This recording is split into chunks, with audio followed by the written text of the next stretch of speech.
अरे ये क्या, जगन्नाथ भगवान के गहने चोरी हो गए। सुबह होते ही मंदिर में हड़कंप मच चुका था।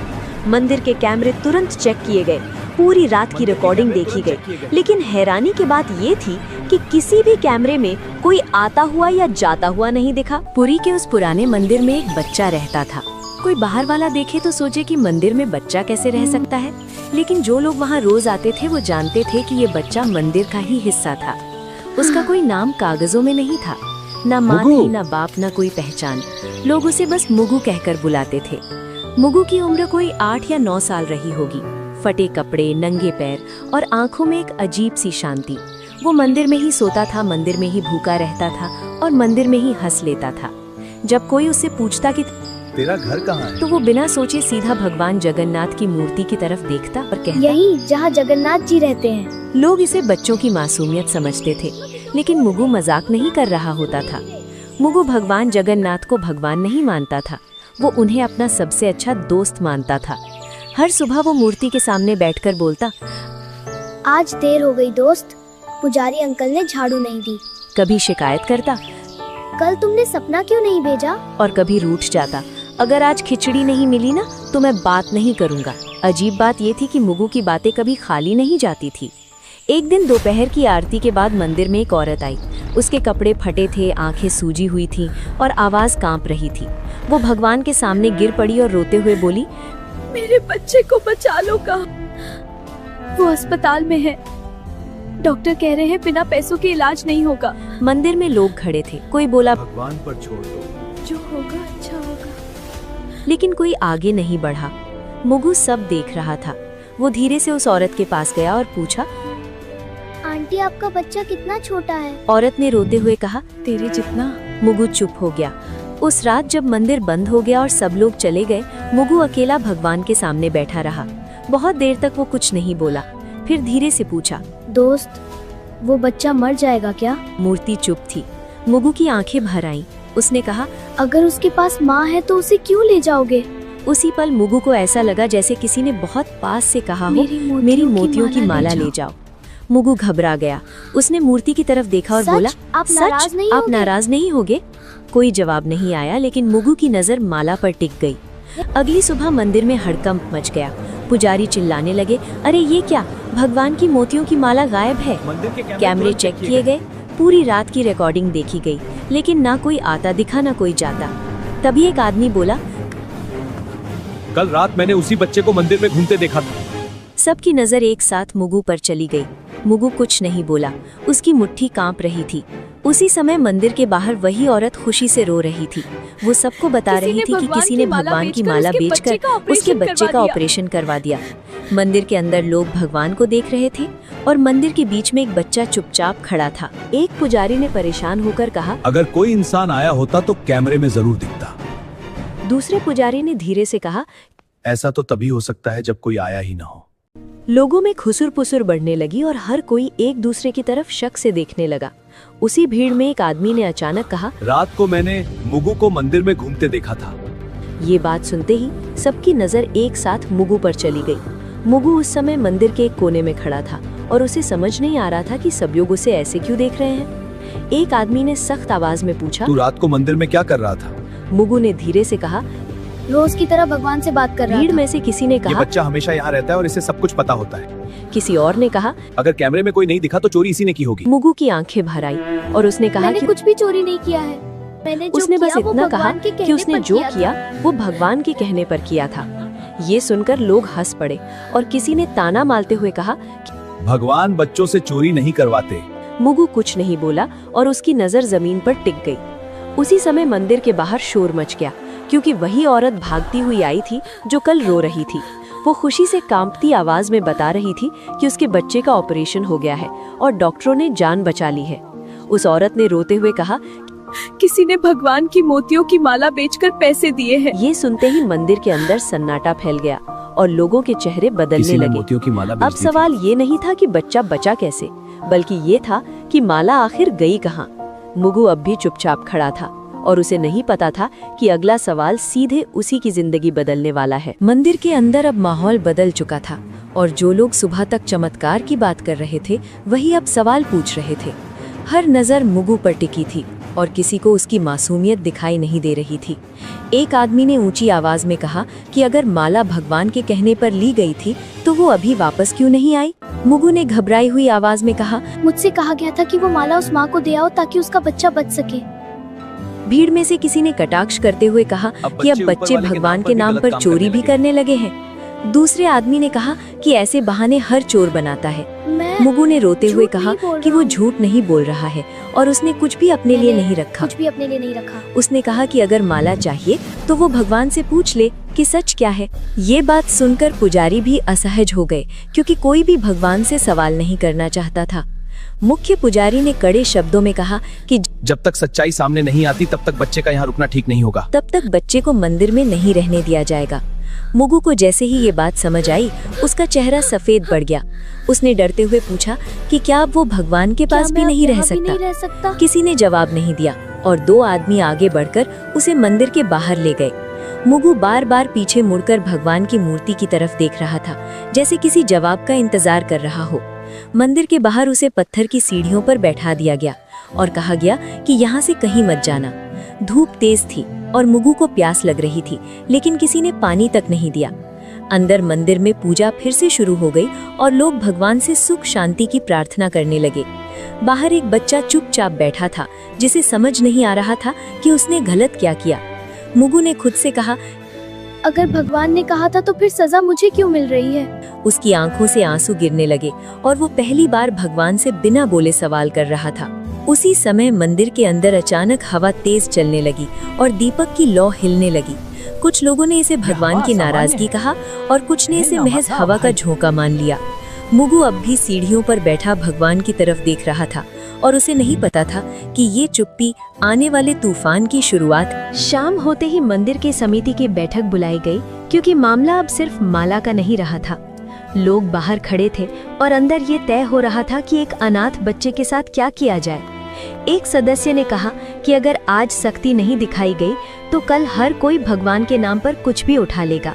दूसरे ने कहा, बच्चे को बाहर रखने से मंदिर की शांति बनी रहेगी। मुख्य पुजारी चुप बैठे थे और बार बार भगवान की मूर्ति की तरफ देख रहे थे। आखिर उन्होंने भारी आवाज में कहा कि जब तक माला वापस नहीं आती, मुगु मंदिर में नहीं रहेगा। ये फैसला होते ही किसी ने बाहर आकर लोगों को बता दिया कि बच्चे को मंदिर से निकाल दिया गया है। भीड़ में कुछ लोग चुप थे और कुछ ने सिर हिलाकर सहमति जता दी। मुगु को जब ये बताया गया तो उसने बहुत धीमे से पूछा कि क्या वो रात को भी यहाँ नहीं सो सकता? कोई जवाब नहीं आया और उसे मंदिर के मुख्य दरवाजे से बाहर कर दिया गया। मुगु दरवाजे के पास कुछ देर खड़ा रहा और फिर सीढ़ियों पर बैठ गया। उसे समझ नहीं आ रहा था कि भगवान के घर में उसके लिए जगह कैसे खत्म हो गई। उसी समय मंदिर के अंदर एक पुजारी ने देखा कि भगवान की मूर्ति के पास रखा फूल मुरझा गया है। उसने इसे अशुभ संकेत बताया, लेकिन किसी ने उसकी बात पर ध्यान नहीं दिया। रात बढ़ती गई और मंदिर के कपाट बंद हो गए। मुगु बाहर ही बैठा रहा और ठंडी हवा में सिकुड़ता गया। उसने खुद से कहा कि शायद भगवान उसे आज रात जवाब देंगे, लेकिन बहुत देर तक कुछ नहीं हुआ और सिर्फ घंटियों की दूर की आवाज सुनाई देती रही। उसी रात शहर में एक अजीब सी खबर फैलने लगी कि अस्पताल में उस बच्चे की हालत अचानक बहुत सुधर गई है। डॉक्टर कह रहे थे कि इलाज उम्मीद से कहीं ज्यादा असरदार रहा। लोगों ने इसे भगवान की कृपा कहा और कुछ ने मंदिर में फिर से दान देने की बात की। किसी ने ये नहीं पूछा कि उस कृपा की कीमत किसने चुकाई।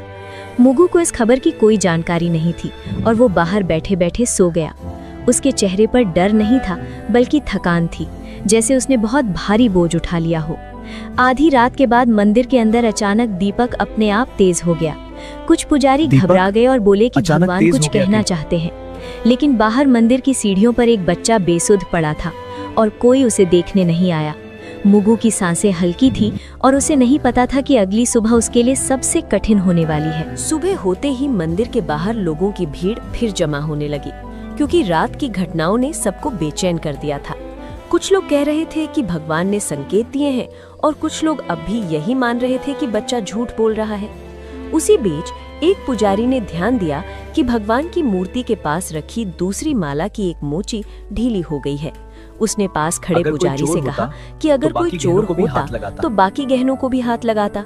ये बात धीरे धीरे भीड़ तक पहुंची और पहली बार लोगों को लगा कि कहानी वैसी नहीं है जैसी दिखाई जा रही थी। एक आदमी ने कहा कि अगर बच्चा चोर होता तो वो मंदिर छोड़कर भाग जाता। लोगों की नजर बाहर सीढ़ियों पर पड़ी जहां मुगु बेसुध पड़ा था। उसका चेहरा पीला था और उसकी आंखें आधी खुली थीं। एक औरत ने घबराकर कहा कि बच्चे को उठाओ और पानी दो। जब उसे छुआ गया तो सब समझ गए कि मुगु को तेज बुखार है। मुगु ने बहुत धीमी आवाज में कहा कि उसने गलत कुछ नहीं किया है। उसने बस इतना कहा कि भगवान ने कहा था कि किसी की जान बचाना सबसे जरूरी है। ये सुनकर कुछ लोग चुप हो गए और कुछ की आंखें झुक गईं। मुख्य पुजारी आगे आए और पहली बार उन्होंने मुगु की बात ध्यान से सुनी। पुजारी ने उससे पूछा कि भगवान ने तुझसे और क्या कहा था। मुगु ने कांपती आवाज में कहा, भगवान ने कहा था कि सच सामने आने में समय लगता है।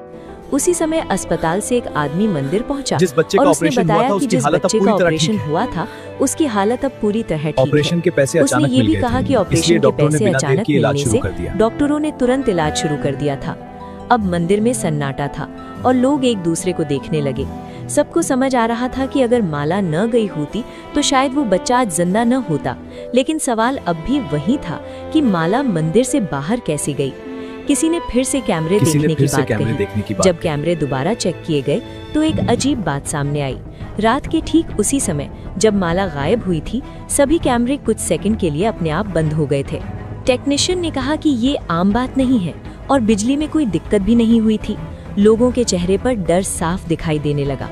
मुख्य पुजारी ने भारी आवाज में कहा कि अगर ये सब सच है तो ये चोरी नहीं थी। उन्होंने कहा कि ये किसी की परीक्षा हो सकती है। मुगु को उठाकर अंदर लाया गया और पहली बार उसे भगवान के सामने बैठाया गया।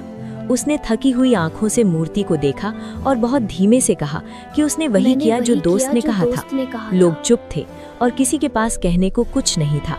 सबको लग रहा था कि सच्चाई सामने आ रही है, लेकिन अभी पूरी नहीं हुई है। मंदिर के अंदर अब सन्नाटा था, लेकिन उस सन्नाटे में भी कुछ लोग सच को मानने के लिए तैयार नहीं थे। एक सदस्य ने कहा कि कैमरे बंद होना तकनीकी गड़बड़ी भी हो सकती है और इसे चमत्कार मान लेना ठीक नहीं है। दूसरे ने कहा कि अगर आज बच्चे की बात मान ली गई तो कल कोई और भी भगवान का नाम लेकर चोरी करेगा।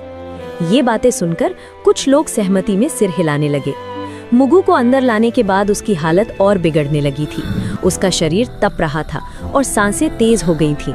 एक पुजारी ने कहा कि बच्चे को डॉक्टर के पास ले जाना चाहिए, लेकिन समिति के एक आदमी ने कहा कि पहले सच्चाई तय होनी चाहिए, इलाज बाद में भी हो सकता है। ये बात सुनकर कुछ लोग असहज हो गए, लेकिन किसी ने खुलकर विरोध नहीं किया। मुगु ने आंखें खोलकर बहुत धीमे से कहा कि उसे अब डर नहीं लग रहा है। उसने कहा कि अगर वो बाहर ही मर जाता तो भी उसने सही काम किया होता। ये सुनते ही मंदिर के अंदर खड़े कुछ लोगों की आंखें भर आईं। उसी समय एक आदमी जोर से बोला कि अगर बच्चा इतना ही सच्चा है तो भगवान उसे क्यों नहीं बचा रहे। ये सवाल ऐसा था जिसे कोई सुनना नहीं चाहता था। मुगु ने कमजोर आवाज में कहा कि भगवान हमेशा किसी को बचाने नहीं आते। उसने कहा कि कभी-कभी भगवान चाहते हैं कि इंसान सही फैसला ले। ये बात सुनते ही मंदिर में कुछ लोगों को गुस्सा आ गया। एक आदमी ने कहा कि ये बच्चा भगवान बनकर बोल रहा है। मुगु ने बहुत मुश्किल से मुस्कुराते हुए कहा कि वो भगवान नहीं है, बस दोस्त की बात बता रहा है। उसकी आंखें धीरे धीरे बंद होने लगी। उसी समय बाहर से आवाज आई कि एम्बुलेंस आ गई है।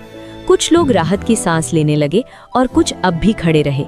जब मुगु को उठाकर बाहर ले जाया गया तो मंदिर के अंदर अचानक तेज हवा चली। दीपक की लौ एक पल के लिए सीधी खड़ी हो गई। कुछ पुजारी डर गए और बोले कि अब देर हो चुकी है। किसी ने पूछा कि किस बात के लिए देर हो चुकी है, लेकिन कोई जवाब नहीं आया। मुगु को एम्बुलेंस में डाल दिया गया और दरवाजा बंद हो गया। उसकी उंगलियां ढीली पड़ रही थीं और उसकी सांस बहुत हल्की हो गई थी। मंदिर के अंदर लोग अब भी बहस कर रहे थे कि सच क्या है। उसी समय एम्बुलेंस के सायरन की आवाज दूर होती चली गई। मुख्य पुजारी ने भगवान की मूर्ति की तरफ देखा और पहली बार उनकी आंखें भर आईं। उन्हें समझ आ गया था कि सही और गलत के बीच का वक्त बहुत कीमती होता है। एम्बुलेंस के जाते ही मंदिर के अंदर एक अजीब सी खामोशी फैल गई और बहस अपने आप रुक गई। लोग एक दूसरे का चेहरा देख रहे थे, जैसे सबको अचानक समझ आ गया हो कि अब शब्द बेकार हैं। कुछ देर बाद अस्पताल से फोन आया और मुख्य पुजारी ने कांपते हाथों से कॉल उठाई। डॉक्टर ने बताया कि बच्चे की हालत बहुत नाजुक है और अगला 1 घंटा बेहद अहम है। ये सुनते ही मंदिर में मौजूद कई लोगों के चेहरे पीले पड़ गए। किसी ने धीमे से कहा कि अगर हमने उसे पहले भेज दिया होता तो शायद हालात अलग होते। एक आदमी ने गुस्से में कहा कि अब पछताने से क्या फायदा, जो होना था वो हो चुका है। लेकिन उसकी आवाज में भी भरोसा नहीं था, सिर्फ डर था। उसी समय वो औरत फिर मंदिर पहुंची, जिसका बच्चा अस्पताल से बचकर लौटा था। उसने मुगू के बारे में पूछा और जब उसे सच बताया गया तो वो जमीन पर बैठ गई। वो रोते हुए बोली कि अगर उसका बच्चा बचा है तो उसकी वजह वही अनाथ बच्चा है। उसने कहा कि वो माला नहीं थी, बल्कि भगवान का भरोसा था जो बिक गया था। ये सुनकर मंदिर में खड़े लोग सिर झुकाने लगे। किसी की हिम्मत नहीं थी कि उस औरत की आंखों में देख सके। उसी वक्त अस्पताल से दोबारा फोन आया और इस बार आवाज और भी गंभीर थी। डॉक्टर ने बताया कि बच्चे की सांसें बहुत धीमी हो रही हैं और शरीर जवाब दे रहा है। मुख्य पुजारी ने बिना कुछ बोले फोन रख दिया। उन्होंने पहली बार साफ शब्दों में कहा कि ये सब किसी चोरी की कहानी नहीं थी। उन्होंने कहा कि ये परीक्षा थी और हम सब उसमें फेल हो गए। उनकी आवाज में गुस्सा नहीं था, सिर्फ टूटन थी। कुछ लोग रो पड़े और कुछ बस दीवार की तरफ देखते रहे। हर किसी को लग रहा था कि अगर समय को थोड़ा पीछे किया जा सकता तो सब कुछ बदल सकता था। मंदिर के बाहर अचानक तेज हवा चली और धूल उड़ने लगी। कई लोगों ने इसे भगवान का संकेत माना, लेकिन अब किसी के पास जवाब नहीं था। अस्पताल से आखिरी बार फोन आया और इस बार लाइन के उस तरफ सिर्फ सन्नाटा था। कुछ सेकंड बाद डॉक्टर ने कहा कि उन्होंने पूरी कोशिश की, लेकिन बच्चा नहीं बच पाया। ये सुनते ही मंदिर में खड़े कई लोग जमीन पर बैठ गए। किसी ने भगवान को दोष नहीं दिया, क्योंकि अब सब समझ चुके थे कि गलती कहाँ हुई थी। मुख्य पुजारी ने भगवान की मूर्ति की तरफ देखा और बहुत धीमे से कहा कि हमने बहुत देर कर दी। उन्हें एहसास हो गया था कि इंसान जब फैसले टालता है तो उसका अंजाम हमेशा किसी और को भुगतना पड़ता है। मुगू के जाने के बाद मंदिर में पहली बार ऐसा हुआ कि भीड़ होने के बावजूद कोई शोर नहीं था। लोग दर्शन के लिए आ रहे थे, लेकिन किसी के चेहरे पर वो पुरानी श्रद्धा नहीं दिख रही थी। मुख्य पुजारी ने आदेश दिया कि उस दिन कोई उत्सव नहीं होगा और मंदिर में सादगी रखी जाएगी। कुछ लोगों ने राहत महसूस की, लेकिन कुछ को लगा कि ये सब दिखावा है। उसी दिन शाम को खबर फैली कि अस्पताल में उस बच्चे की मां अब भी बैठी रो रही है। उसने कहा कि उसका बच्चा तो बच गया, लेकिन जिस बच्चे ने उसे बचाया वो चला गया। ये बात सुनकर कई लोग पहली बार घर जाकर चुपचाप रोए। किसी ने किसी को नहीं बताया, लेकिन हर किसी के भीतर कुछ टूट चुका था। अगली सुबह मंदिर के एक कोने में सफाई करते समय एक पुजारी को फर्श पर कुछ पड़ा मिला। वो एक छोटी सी पोटली थी जिसे मुगू हमेशा अपने पास रखता था। पोटली खोली गई तो उसमें कोई पैसा नहीं था, कोई खिलौना नहीं था। उसमें बस एक पुरानी रुई की माला थी और एक कागज का टुकड़ा। कागज पर मुगू की टूटी फूटी लिखावट में लिखा था कि अगर भगवान की माला वापस आ जाए तो किसी को सजा मत देना। उसने ये भी लिखा था कि दोस्त ने कहा है कि सही काम का इनाम हमेशा जिंदा रहना नहीं होता। ये पढ़ते ही मुख्य पुजारी की आंखें भर आईं और उन्होंने कागज चुपचाप मोड़ लिया। उन्होंने किसी को वो पंक्तियां जोर से नहीं पढ़कर सुनाई। उसी समय एक और अजीब बात हुई जिसे सबने महसूस किया, लेकिन कोई बोल नहीं पाया। भगवान की मूर्ति के गले में अगली सुबह मोतियों की वही माला वापस दिखने लगी। कैमरे फिर चेक किए गए, लेकिन इस बार भी कुछ नहीं दिखा। ना कोई आता दिखा, ना कोई जाता, बस माला अपनी जगह पर थी। कुछ लोगों ने इसे भगवान की लीला कहा और कुछ ने इसे अपनी गलती मान लिया, लेकिन इस बार किसी ने ताली नहीं बजाई और किसी ने जयकारा नहीं लगाया। मुख्य पुजारी ने धीरे से कहा कि ये माला वापस नहीं आई है, बल्कि हमें वापस मिली है। उनकी आवाज में आदेश नहीं था, सिर्फ स्वीकार था। उसी दिन मंदिर के बाहर एक छोटा सा दिया जलाया गया, बिना किसी घोषणा के। लोग आते गए और चुपचाप दिए के सामने सिर झुकाते गए। कोई नहीं जानता था कि ये दिया किसके लिए है, लेकिन सब समझ रहे थे। मुगू का नाम किसी ने नहीं लिया, लेकिन उसकी कमी हर किसी को महसूस हो रही थी। शाम ढलते ही मंदिर के बाहर एक बच्चा आकर सीढ़ियों पर बैठ गया। वो मुगू जैसा नहीं दिखता था, लेकिन उसकी आंखों में वही इंतजार था। एक आदमी ने उसे देखा और कुछ देर तक खड़ा रहा। उसके मन में पहली बार ये सवाल उठा कि क्या वो आगे बढ़ेगा या फिर देर कर देगा। अगली सुबह मंदिर हमेशा की तरह खुला, लेकिन माहौल पहले जैसा नहीं था। लोग दर्शन के लिए आए, सिर झुकाया और बिना ज्यादा रुके बाहर निकल गए। मुगू की बात अब कोई जोर से नहीं करता था, लेकिन हर कोई उसके बारे में सोच रहा था। मुख्य पुजारी ने उस दिन बहुत कम शब्दों में पूजा करवाई। उन्होंने भगवान से कुछ मांगा नहीं, बस चुपचाप हाथ जोड़कर खड़े रहे। मंदिर के बाहर वही आदमी उस बच्चे को लेकर फिर आया। इस बार बच्चे ने डर के बिना सीढ़ियों पर कदम रखा। किसी ने टोका नहीं, किसी ने सवाल नहीं किया, जैसे सब समझ गए हों कि कुछ सवालों का जवाब नियम नहीं होते। उस बच्चे को खाना दिया गया, पानी दिया गया और एक कोने में बैठा दिया गया। वो बार बार भगवान की मूर्ति की तरफ देख रहा था। उसने आदमी से पूछा कि क्या भगवान उससे नाराज होंगे। आदमी ने कहा कि भगवान कभी बच्चों से नाराज नहीं होते, इंसानों से होते हैं। ये सुनकर बच्चा हल्का सा मुस्कुराया, ठीक वैसे ही जैसे कभी मुगु मुस्कुराया करता था। शाम को मुख्य पुजारी बाहर आए और पहली बार लोगों से बोले। उन्होंने कहा कि भगवान ने किसी से माला वापस नहीं मंगवाई थी, बल्कि हमें हमारी इंसानियत याद दिलाई थी। उन्होंने कहा कि भगवान की सबसे बड़ी पूजा समय पर लिया गया सही फैसला होता है। भीड़ में खड़े कई लोगों की आंखें भर आईं। मंदिर के बाहर जल रहा दिया अब भी जल रहा था, लेकिन अब वो किसी की मौत की याद में नहीं, बल्कि एक जिम्मेदारी की तरह जल रहा था। वही औरत जिसका बच्चा बच गया था मंदिर आई। उसने उस बच्चे के सिर पर हाथ रखा और कहा कि कुछ कर्ज कभी उतरते नहीं हैं। बच्चे ने उसका हाथ पकड़ लिया। उसे शायद पहली बार लगा कि वो अकेला नहीं है। मंदिर की सीढ़ियों पर खड़े होकर आदमी ने आखिरी बार अंदर देखा। उसे लगा जैसे भगवान चुप नहीं है, बस देख रहे हैं। और उस चुप्पी में एक बात साफ थी, भगवान हमेशा किसी चमत्कार से नहीं, कभी किसी इंसान के फैसले से काम करते हैं।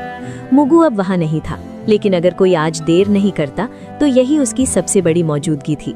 कहानी हमें ये सीख देती है कि कई बार बच्चे घर से पैसे ले लेते हैं या चुरा लेते हैं तो माँ बाप बहुत गुस्सा हो जाते हैं और जाने क्या क्या कह देते हैं। मगर हमेशा याद रखें, हर कहानी के दो पक्ष होते हैं। चाहे एक पक्ष आपको कितना भी सही या कन्विंसिंग लगे, दूसरे पक्ष को भी सुनना चाहिए। पहले ये जानिए कि उस बच्चे की स्थिति और परिस्थिति क्या है, उसके बाद ही कोई निर्णय ले और उसे प्यार से समझाएं। अगर आपको ये कहानी या इसकी सीख अच्छी लगी हो तो कमेंट में जय जगन्नाथ लिखें और इसे दूसरों के साथ भी साझा करें ताकि वे भी इससे सीख सकें। जय जगन्नाथ।